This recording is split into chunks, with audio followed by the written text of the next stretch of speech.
Assalamualaikum warahmatullahi wabarakatuh. Saya Arya Abdillah Iksan dengan NIM 2348201049.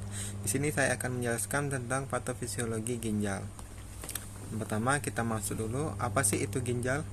Ginjal adalah organ vital dalam tubuh yang berfungsi sebagai organ ekskresi di dalam tubuh yang berbentuk mirip kacang dan terletak di belakang perut atau abdomen. Ginjal terletak di kanan dan kiri tulang belakang, di bawah hati dan limfatik. Baiklah, kita masuk ke penyakit ginjal. Yang pertama ada gagal ginjal akut. Gagal ginjal akut merupakan suatu kondisi di mana terjadi penurunan kemampuan ginjal yang cepat dalam menyaring produk sisa metabolisme dari dalam darah. Bisa lihat dari gambar di samping perbedaan ginjal normal dan ginjal akut. Baiklah, kita masuk ke dalam faktor risiko dalam penyakit gagal ginjal akut. Yang pertama itu ada prerenal atau hemoragi, dehidrasi, sequestration dan lain-lain yang menyebabkan penurunan sirkulasi ginjal dan menyebabkan kerja ginjal terganggu dan menyebabkan gagal ginjal akut. Yang kedua itu ada faktor dari internal seperti GNA, ischemic renal berat, eklansia, averorop, heroin dan lain-lain yang menyebabkan gangguan fungsi dan struktur jaringan ginjal dan menyebabkan gagal ginjal akut. Dan yang ketiga itu ada faktor risikonya itu postrenal, yaitu batu ginjal, tumor, obstruksi kandung kemih yang menyebabkan aliran urin dari ginjal menurun dan penumpukan zat oksin di ginjal dan merusak jaringan ginjal.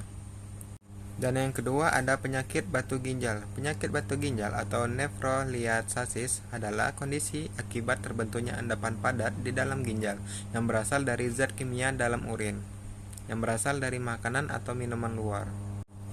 Bisa dilihat patofisiologi batu ginjal yaitu seperti Henker, umur, asupan air, jenis kelamin dan diet yang menyebabkan imobilisasi dan pekerjaan, terjadi perstimulasi garam dalam urin, dan terjadi pengendapan yang menyebabkan terjadinya batu ginjal. Baiklah, kita masuk ke faktor risiko patofisiologi penyakit ginjal. Yang pertama itu ada penderita hipertensi atau tekanan darah tinggi yang tidak terkontrol dengan baik. Yang kedua ada penderita diabetes mellitus atau gula darah yang kadar gulanya selalu tinggi. Yang ketiga ada batu ginjal yang tidak diobati secara tepat. Yang keempat penyakit autoimun yang tidak terkontrol. Dan yang kelima infeksi saluran kemih yang parah. Uji diagnosisnya seperti urium atau blood urea nitrogen atau BUN. Yang kedua itu ada tes urin. Yang ketiga ada glomerulofitroin red atau disingkat dengan GFR. Dan yang keempat ada kreatinin darah. Baiklah, itu adalah tadi beberapa macam patofisiologi penyakit ginjal.